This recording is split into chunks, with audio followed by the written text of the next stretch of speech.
May tanong ako sa inyo, sino rito ang natatakot at nandidiri sa ipis? Kung natatakot at nandidiri ka sa ipis, pues wag kang kumain ng hipon.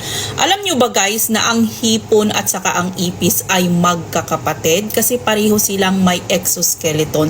At alam nyo ba guys na ang ipis ay naghahunting ng mga maduming bagay sa lupa?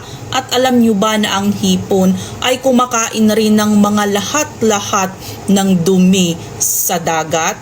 So guys, pareho lang silang madumi. So ang pinagkaiba lang ay mahal sa market ang hipon at ang ipis ay tinataboy at pinapatay ng tao. So guys, kaya pala kinakain ng taga-China ang ipis kasi nga ang ipis at ang hipon ay same sila ng lasa kasi nga magkapatid sila, magkaiba lang yung mukha nila at yung kinalakihan nila pero pareho silang madumi. So kakain ka pa ng hipon?